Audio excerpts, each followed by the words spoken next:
Hello and welcome to another Looney Tunes review video. If you are new to the channel, make sure you subscribe to follow my journey to review all 1000 classic Looney Tunes shorts and give this video a like as well. So this is a review for Elmer's Candid Camera, released in 1940. It's the 278th in the series and it's directed by Chuck Jones. You can find this on the Looney Tunes Golden Collection Volume 1 DVD set. It was then remastered again in high definition for Looney Tunes Platinum Collection Volume 2, and it's also on the Bugs Bunny 80th Blu-ray set, so it's pretty much everywhere, but it's not in the public domain, so in case you haven't seen this one, if I try and show the cartoon, it'll just get blocked. But Elmer's reading a book about taking photos of wildlife and decides to go out and take photos of some wildlife. He encounters this prototype Bugs Bunny who annoys him for the rest of the short, so as usual, nothing too deep, but it doesn't have to be for something like this. So first up you're going to see is a re-edit of the original commentary I did before I had to take that down, and that's with my editor for this review as well, when we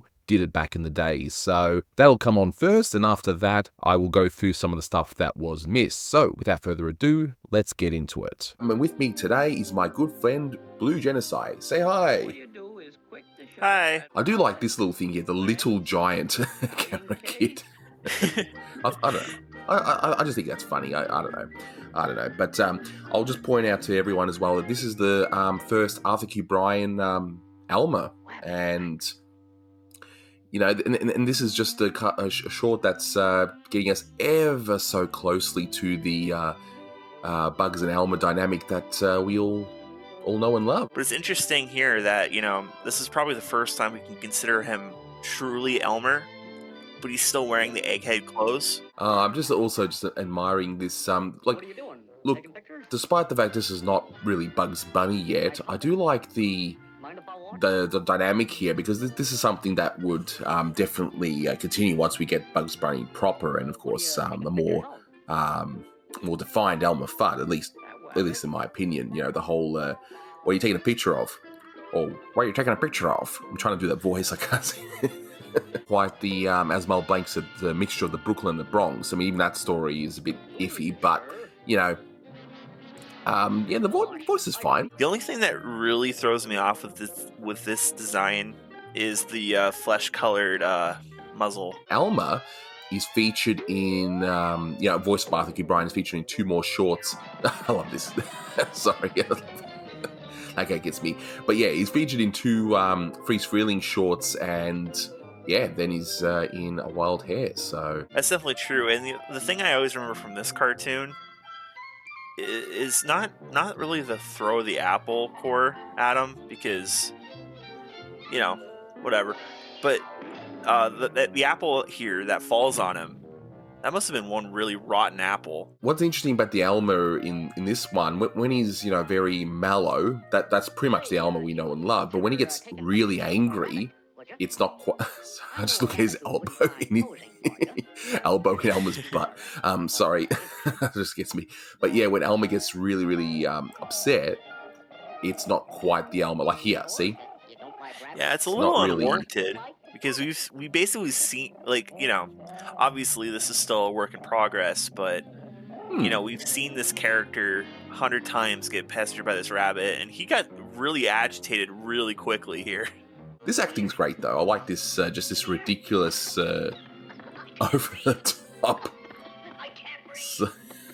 Yeah, again, I don't know why Elmer is falling for this at all, because there's very clearly enough room for him to breathe. But, yeah, you know. Exactly. Anyway, we won't get into the logic of this, you know. I mean, I try and get into the logic of these cartoons very often, but I really shouldn't. You can drive one insane, I think. Look, it's not a perfect cartoon, but I do like definitely portions of it, like some of the acting, and like here, you know, with this rabbit thinking and all that stuff. This was actually the first cartoon that would play on the Looney Tunes Golden Collection Volume 1. It was the first cartoon on that disc, I believe. If not, it was one of the first 2, because I do remember seeing this short a lot when I first got my Golden Collection when I was a little kid. It was the only one I had. So, you know, I've seen this cartoon 100 times, and it probably was one of the first things that, like, introduced me to the idea of wanting to learn how things came to be. I've always had a soft spot for this cartoon. And, it definitely gets a lot of hate. And, maybe Warner shouldn't re-release it every chance they get like they do.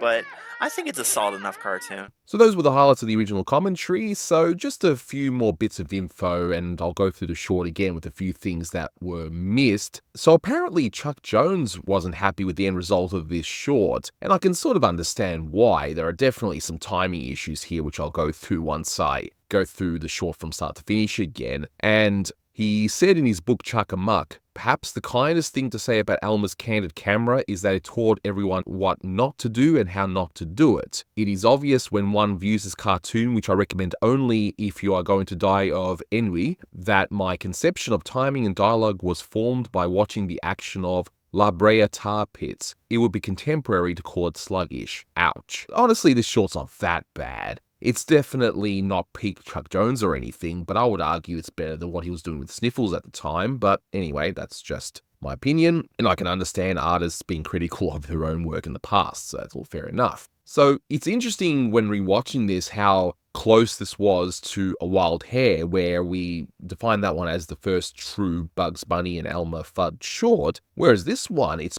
pretty damn close to what will end up being in Wild Hare, because you got Elmer Fudd, who is kind of evolved from the whole Egghead thing, which I'm not going to get into that whole debacle over whether they were the same character, two characters, whatever. Honestly, I don't care. It's fascinating, yes, but ultimately I don't really care. But it looks like it's just this weird evolution that's happened over the years between Tex Avery and other directors for this one character, and Chuck is now using him in this short, and he will use it in other masterpieces like Goodnight Elmer and that sort of thing. And this prototype Bugs Rabbit, so Hardaway and Dalton, they directed a few shorts with the prototype bunny that is kind of the same. So this Bugs Bunny character, which, honestly, it's pretty much Bugs Bunny to me. It's just like, I don't know, season 1 of The Simpsons or something. They're kind of different, yet it's kind of the same, But anyway, so in this one, he looks kind of different to what he looked like in the 3 Hardaway shorts, where he had a different look in each one, and in this one it's refined even further, and he's got a different voice as well. It kind of sounds like a Jimmy Stewart type voice, in my opinion, and at the very end you also hear this laugh, which Hardaway would pretty much use for the Woody Woodpecker character, which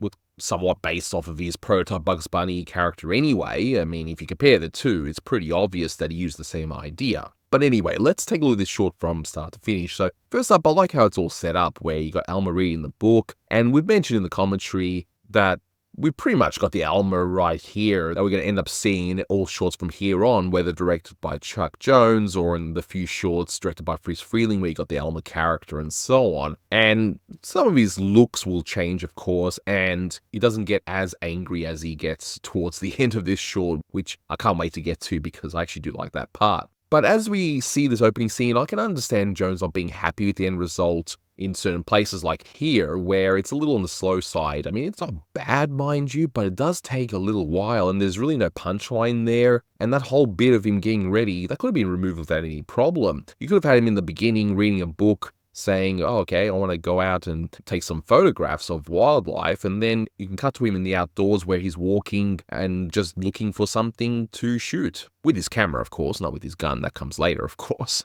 And it's interesting to think that all the stuff that Elmer has on the table in relation to the photography equipment, how these days you can fit all of that stuff in your pocket. It's just incredible, isn't it? So we now see Elmer going out to take a photo, and in case you're wondering, he's whistling the tune of Sticks and Stones by Al Hoffman and Al Goodhart. So Elmer sees the sleeping rabbit, and we hear Brahms' lullaby, because of course we do, since we have a sleeping character after all, and we get the whole scene of Elmer trying to set up the camera. He even shushes the bird and Bugs, and yes, I'm going to call him Bugs in this short. I don't care. I realize it's prototype, but I'm calling him Bugs, okay? And he ends up shushing the bird too, and Elmer peers through the camera, and with one gag that made me laugh, because now I know this music cue and you hear it quite a bit. The cue is "You're a horse's ass."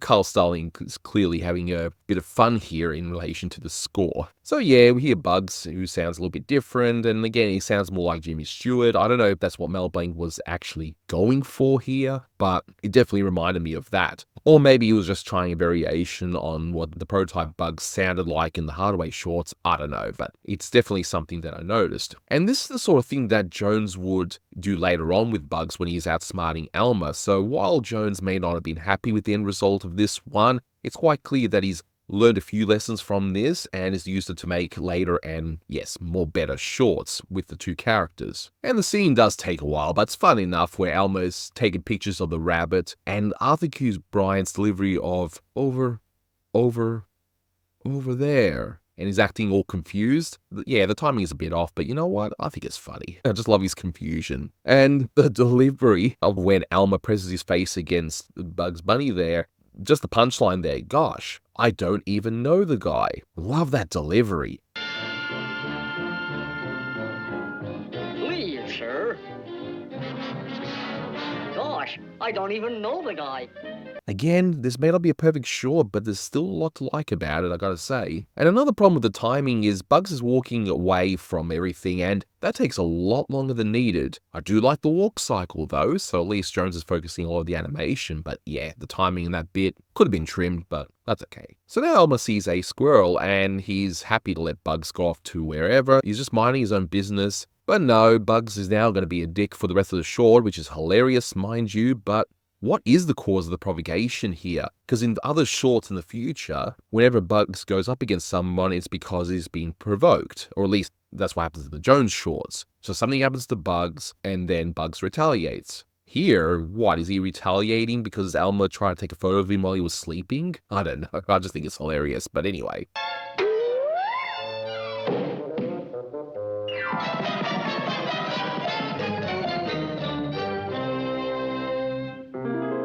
And I love the fling of that camera lens causing Elmer to land on the trees with all those apples, as we've mentioned before. But again, the timing is rather off with Bugs throwing the apple core over to Elmer for the punchline with the rotten apple landing on Elmer's head. Of course, later on, Jones will get much better at doing that sort of thing.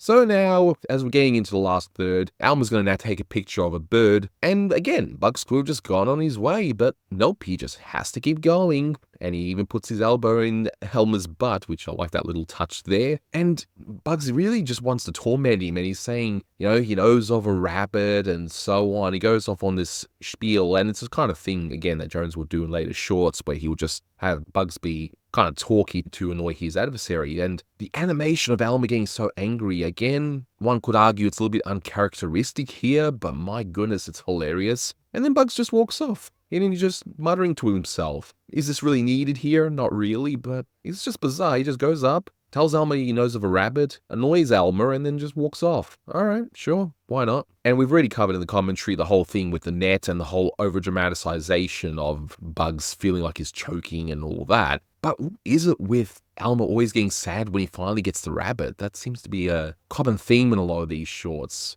I mean, is he that much of an idiot? Goodness gracious, what have I done? I didn't mean to hurt the poor little gray rabbit. And then Bugs walks away and he starts muttering again. Alright, sure, alright. But again, Elmer gets really mad once again, but you can't deny that the animation there is amazing. When he smashes the camera, he gets to the book, and he goes pretty much insane that he decides to jump into the water and hopefully fixes up his sanity or whatever he's trying to do there.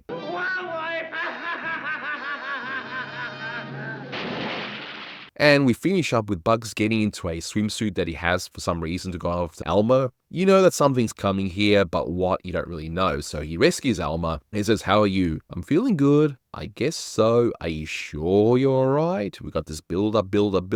And then bam, Bugs just kicks him in the water and laughs like Woody Woodpecker, which at this point came from the whole Hardaway Hare. Not Happy Rabbit, but we're calling him the Hardaway Hare, okay? And then even throws the book in for good measure. The end. Look, After rewatching this short, I definitely agree the timing is off in a lot of it, but I do think Chuck was maybe a little bit too harsh on it, but I guess directors are allowed to do that, right? And as mentioned before, the timing is definitely better than the Sniffle shorts and other things he was doing around this time. It's funny in parts, and it's interesting to see how these two characters were just before A Wild Hair, where they would become the Bugs and Elmer that we know and love. So this one gets a 7 out of 10. I can't see myself being too overly harsh here on this one. It made me laugh a few times. It's a little bit on the raw side, but I don't know, I like this one. Now, if only Warner's will stop actually putting this one on disc all the time, because we've got so many copies of it, can you now release other things, please? But that'll do it for this one. Thank you so much for watching, guys, and until next time, take care. Well, All right, then.